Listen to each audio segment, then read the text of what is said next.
I would probably also like to add, we work very closely with the police department, and they have been really great to work with. And that's part of it too, is I would say, I sent out a letter to our parents, or put it on our website, but I also sent it to our kids. I talk a lot about the shake and can. The shake and can is something I learned when I was a principal of the school, and I watched every day. I watched every kid coming in to the school. And the reason why I did that is, they had to take their hats off. That was one of the rules in the school I had. But it was really to watch every kid's expression when they walked in that building. And what I was looking for was that shake and can.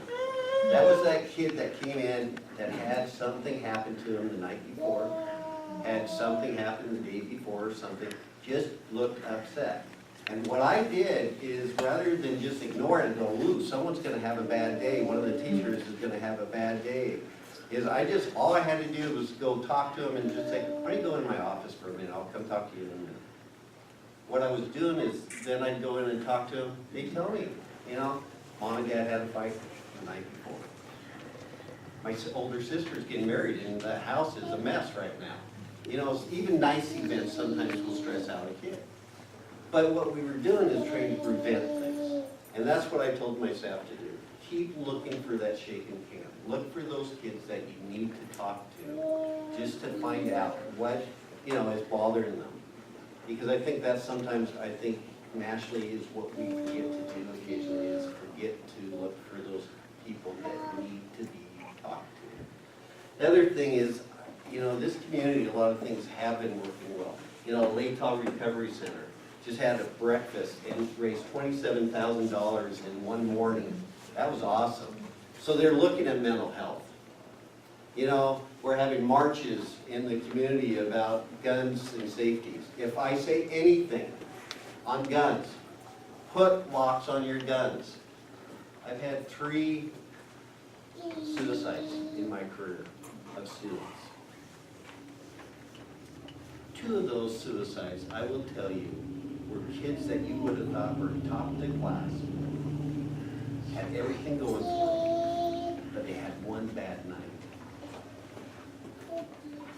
Lock the guns, don't give the combination to your kids. I'm sorry, but a lot of kids, they have that bad night. And that's the one thing I will push all the time. Put a lock on your guns if you have them. So, you've got those different things. We've got a lot of things. Sometimes we see the breakdown of the family. Sometimes it's frustrating in schools we see where parents don't take the time to be with their kids. I can't say enough of spend time with your children. It's an investment, and we see it at school. The kids are, when parents spend a lot of time with their kids, and you don't have to be their best friend. Parents, as my parents told me, you only have one set of parents, but you have a lot of friends. So those are things that the community can help us. We want you to be watching out. One of the things coming up with the situation, with the 18th, we've heard parents saying, well, we're coming to the school. You know what? That is going to make our life a lot harder. Please, send your child to school if you feel comfortable with that. My decision is to open the school or not. Parents' decision is the decision to decide if their child should be at school or not. Just like snow days. I used to get yelled at all the time if I had a snow day or if I didn't have a snow day or anything else like that. But I put it back on the parents going, it's your decision. But I have to decide if we're going to have the school or not. But, to have a lot of parents at that school on these next days is actually making our job a lot harder. Because we're looking out for strangers and looking for people. I had one community member said that they were going to be there far enough away, but have their gun so that if someone comes in, and I had to respond going, wait a minute, if you do that, someone else is going to think you're the shooter, and they're going to shoot you. Or you're going to shoot another parent who has the same concept.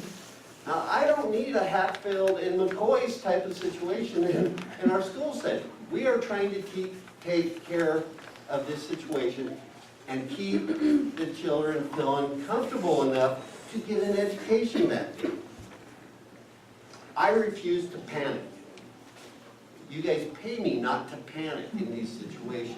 I have to make a lot of decisions. I have my administrative staff, you know, Charlie, and we talked about it. When we had this situation, the first thing I did was communicate with all my principals.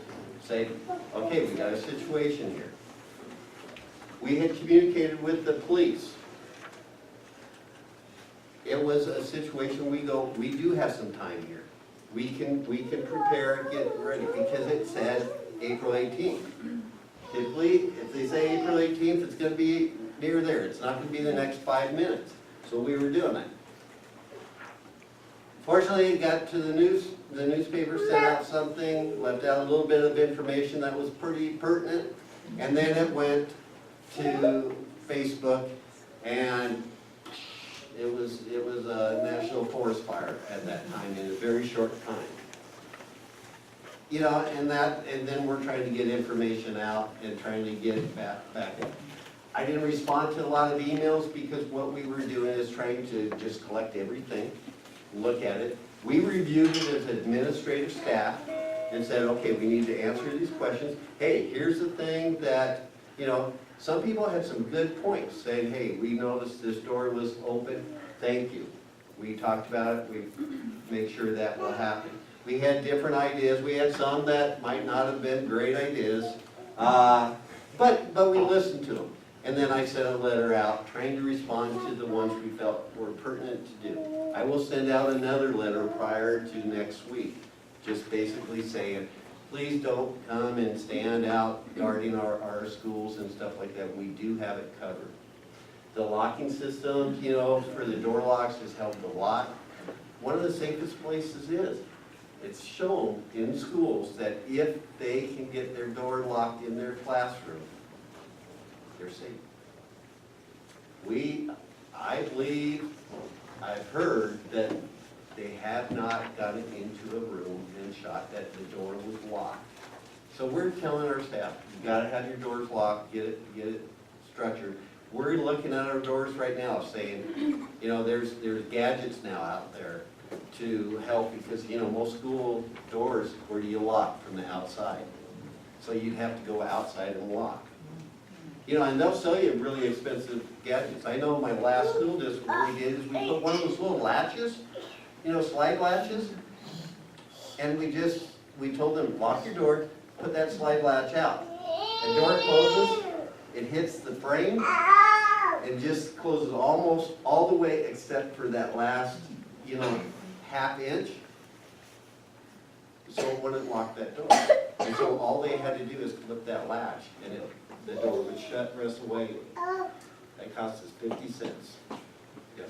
When you were talking about doors, I saw something on the news, and it seemed like a good idea that the doors that have windows, that there can be a line drawn in the classroom that the kids get behind that line.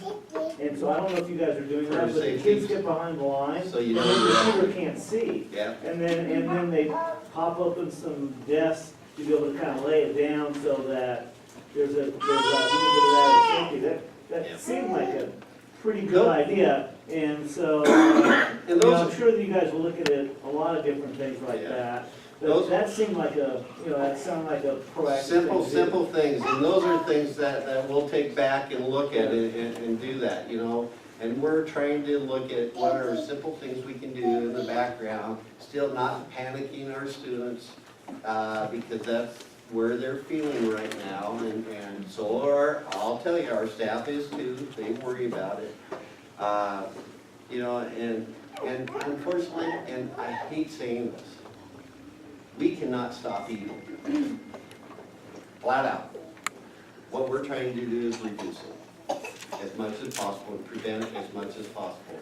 But unfortunately, if someone has this issue and they want to hurt someone, it's going to be very hard to stop. So we have to do what we can